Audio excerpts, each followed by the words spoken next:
Here's check on stories we're following for you today on Robin Hood Radio. A reminder, the 30th District Republicans sponsoring their legislative forum with breakfast this morning at 7:30 at the Fife and Drum Restaurant on Route 7, led by State Senator Craig Minor.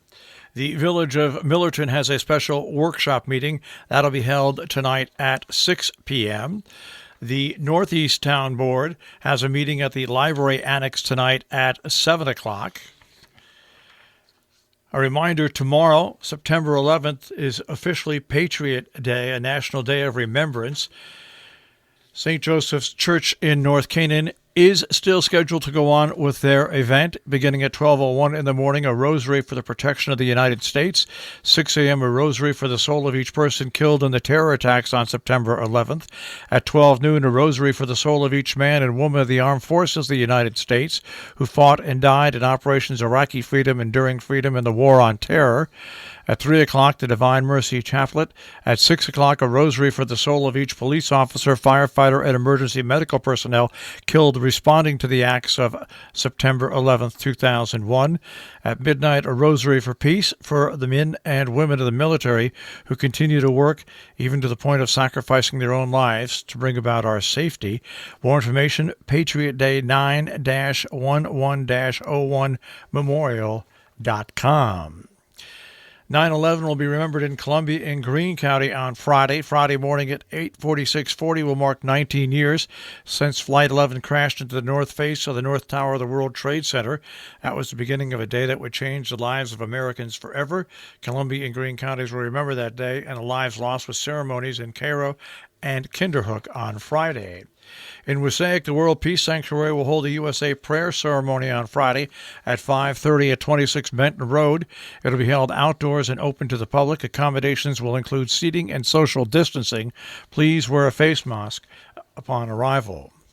The Hotchkiss Library and Sharon Historical Society presenting an evening with Ed Kirby, author of The Making of the Iron Industrial Age, Friday at 7 o'clock as part of the virtual book signing 2.0 event, moderated by Christine Beer, Executive Director of the Historical Society. It'll be followed by a question and answer period. Books will be available for borrowing or purchase from the library. The event is free. Donations are appreciated. You can register at hotchkisslibrary.org. Pine Plains looking for volunteers with strong backs and pickup trucks to assist senior citizens with the town cleanup day. Contact Alice at the town hall, 518-398-8600 extension 1. The event taking place the 12th of September from 8 until 3 at the town garage. More information is available once again at 518-398-8600 extension 1. In Cornwall on the 12th at 10 o'clock, the library book sale live outdoors. That goes till 2. At 5 o'clock, Peter Del Tradici will talk on plant root systems via Zoom. The Equus Effect has their 7th annual fundraising event, Dinner and a Movie, at the Four Brothers Drive-In Theater, Route 22 in Amenia, beginning at 6:30. The show is sold out. More information on the Equus Effect at equuseffect.org. The Sharon Fire Department Ambulance Squad holding a takeout pancake breakfast on Sunday, 7:30 until 10:30 at the firehouse. $7 per takeout includes pancakes, French toast, eggs, potato, sausage, and bacon. Pre-orders should be called in at 860-364-7427.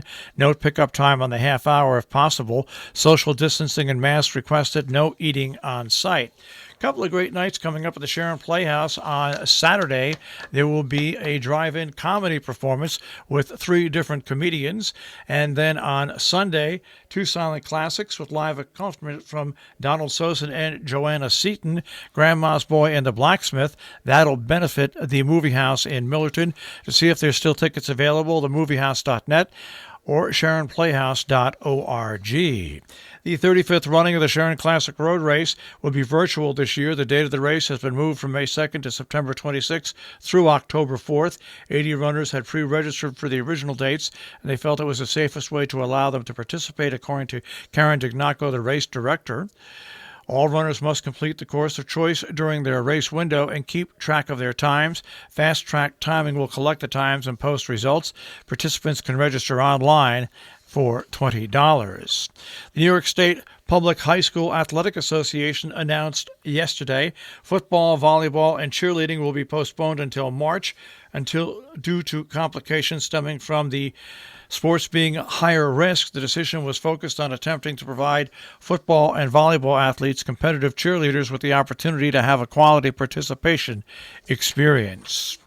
A record number of flu shots being manufactured as part of a dire push to immunize Americans against the influenza virus during the COVID-19 pandemic. The effort seems to limit cases of one respiratory disease, influenza, to allow the healthcare system to focus on another one, COVID-19. It involves using about 198 million doses of the flu vaccine this season, up from 175 million doses last year. In New York, the two illnesses hit hard simultaneously earlier this year in a deadly scenario, according to experts, citing how flu was spreading at a record pace before COVID-19 and peaked this spring. It ultimately complicated the pandemic response and nearly overran hospitals.